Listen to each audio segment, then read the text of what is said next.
அனைவருக்கும் வணக்கம் ஃப்ரெண்ட்ஸ். முதல் கேள்வி, உங்கள் எல்லாராலையும் லைட் இல்லாமல் இருக்க முடியுமா? இருட்டிலேயே வேலை செய்ய முடியுமா? உங்களால் உங்கள் வாழ்க்கையை இந்த ஒளி இல்லாமல் உங்களுக்கு வாழ முடியுமா? அப்படின்ற ஒரு கேள்வி நிச்சயமாக இருக்குது. எல்லோருடைய வாழ்க்கையிலையும் ஒரு தன்னம்பிக்கைக்காக நம்ம என்ன சொல்லுவோம்? நிச்சயமாக உங்கள் வாழ்க்கையில் ஒரு ஒளி பிறக்கும், இந்த இருட்டு போயிடும். நிச்சயமாக உங்கள் வாழ்க்கை இரவுனா நிச்சயமாக விடியும், பகல் வரும், காலையில் வரும் அப்படின்னு நம்ம சொல்லுவோம். அதே மாதிரி தான் இன்றைக்கி கரண்ட் ஆஃப் ஆகிடுச்சு வீட்டில். அப்போது எனக்கு உண்மையிலேயே அவ்வளோ கஷ்டமாக இருந்துச்சு. ஒவ்வொரு வேலையும் விளக்கு ஏற்றி வச்சு, அகல் விளக்கு நான் மண்பாண்டம் விற்கிறவங்கக்கிட்ட நான் வாங்கி வச்சுருந்தேன். அந்த விளக்கில் எண்ணெய் போட்டு திரி போட்டு அதுக்கப்புறமா விளக்கை ஏற்றி நான் சமைக்க ஆரம்பிச்சிட்டேன். ரொம்ப கஷ்டமாக இருந்துச்சு. எனக்கு சமைக்க முடியல. எந்தெந்த பொருள் எங்கே இருக்குன்னு எடுத்து தேடி எடுக்க முடியல. அவ்வளோ இருட்டாக இருந்துச்சு. நான் அப்போ தான் யோசித்து பார்த்தேன், Thomas Alva Edison sir the greatest scientist. இன்றைக்கி அவரால் தான் நாம் எல்லாருமே இந்த வெளிச்சத்தை பார்த்துட்ருக்கோம். அவரோட வாழ்க்கையில் என்ன நடந்துச்சு, அவர் எப்படி லைட்டை கண்டுபிடிச்சாரு, மின்சாரத்தை எப்படி அவர் கண்டுபிடிச்சாரு அப்படின்னு நம்ம பார்த்தோம்னா 1000க்கும் மேலே பல தோல்விகளை அவர் வாழ்க்கையில் நடந்திருக்கு. ஆனால் ஒருத்தர் அவர்கிட்ட ஒரு கேள்வி கேட்குறாங்க, நீங்கள் இத்தனை முறை தோற்று போயிட்டீங்களே அப்படின்னு கேட்குறாங்க.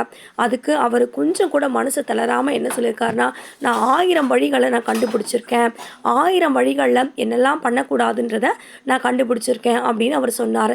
அதுக்கு பிறகு தான் 1000 முறை தோற்று அதுக்கு பிறகு தான் அவர் மின்சாரத்தை கண்டுபிடிச்சார். இன்றைக்கி நம்ம பார்க்குற இந்த வெளிச்சம் அவரால் தான். உலகத்துக்கே ஒளி கொடுத்த அவர் எவ்வளோ எக்ஸ்பிரிமெண்ட்ஸில் அவர் தோற்றுருக்காரு. அவர் மனசு தளர்ந்து போயிருந்தா இன்றைக்கி நம்மளுடைய வாழ்க்கையில் ஒளி இருக்குமா, லைட் இருக்குமா? இன்றைக்கி நம்ம எவ்வளோ அட்வான்ஸ்டாக சயின்ஸ் வளர்ந்துட்டே போயிட்டுருக்கு. இது எல்லாத்துக்குமே ஒரு பேசிக்காக ஒரு இம்ப்ரூவ்மெண்ட்னால் அது சயின்ஸ் மட்டும்தான். இந்த லைட் இல்லைன்னா நம்ம வாழ்க்கையில், நம்ம காலையிலேருந்து நைட்டு வரைக்கும் இந்த மின்சாரம் இல்லைன்னா நம்ம வாழ்க்கையில் என்ன வேலை ஓடும் அப்படின்னு நம்ம யோசித்து பார்க்கணும். உண்மையிலேயே வாழ்க்கையில் சாதித்தவங்க படு தோல்வியில் தான் இருந்திருக்காங்க. எவ்வளோ கஷ்டப்பட்டிருக்காங்க, போராடி இருக்காங்க, அவமானப்பட்டிருக்காங்க, அசிங்கப்பட்டிருக்காங்க, பல கேள்விகளுக்கு உள்ளாயிருக்காங்க. ஆனாலும் அவங்க மனசு தளராத அவங்க வாழ்க்கையில் அடுத்த கட்ட முயற்சிக்கு முன்னேறி அவங்களுக்குன்னு மட்டும் இல்லை, இந்த உலகத்துக்கே ஒரு நன்மையை கொடுத்துட்டு போகிறாங்க. அது மாதிரி தான் நம்ம Thomas Alva Edison sir. We love you lots. Thank you so much.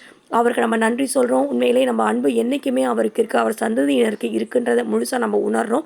அதே மாதிரி உங்களுடைய வாழ்க்கையிலும் நீங்கள் இந்த உலகத்தில் சார மாதிரி நீங்களும் சாதிக்கணும். நிச்சயமாக பலமுறை தோற்றாலும் சார மாதிரி நாமளும் நம்பிக்கையோட, தன்னம்பிக்கையோட, விடாமுயற்சியோட தொடர்ந்து நம்ம போராடணும். நிச்சயமாக நம்மளுடைய வாழ்க்கையிலும் இந்த உலகமே போற்றக்கூடிய அளவில், நாம் மறைந்தாலும் நம்ம பேர் சொல்லக்கூடிய அளவில் பெரிய ஒரு வெற்றி நமக்காக இருக்குது அப்படின்றது தான். நம்ம பிறந்தும் இந்த உலகத்துக்கு நிச்சயமாக ஒரு நல்லதை கொடுத்துட்டு போகணும். பிறந்தோம் செத்தோம் அப்படின்னு இருக்கக்கூடாது. நம்ம பிறந்தோம், நம்ம வாழ்க்கையில் சாதித்தோம், இந்த உலகத்தில் நாம் போன பிறகும் நம்மளுடைய பேரும் நம்மளுடைய படைப்புகளும் என்றைக்கும் இந்த உலகத்தில் எல்லாருக்குமே உபயோகமாக இருக்கணுன்றது. மனித குலம் வளர்ந்து, மனித குலம் தழைத்து, மனித குலம் மாபெரும் சக்தியாக உருவெடுத்து இந்த மனித குலத்துக்கு நாம் நன்மைகளை, ஏராளமான பயன்களை செய்து கொடுக்குற வகையில் இந்த பிறவியும் இந்த வாழ்க்கையும் அமையணும்னு எல்லார்கிட்டையும் கேட்டுக்கிறோம். நீங்களும் உங்கள் வாழ்க்கையில் இந்த லைட் எவ்வளோ இம்பார்ட்டன்ஸ்னு எனக்கு நீங்கள் கமெண்ட் பண்ணுங்கள். பிடிச்சிருந்துச்சுன்னா லதா, BSc MBA.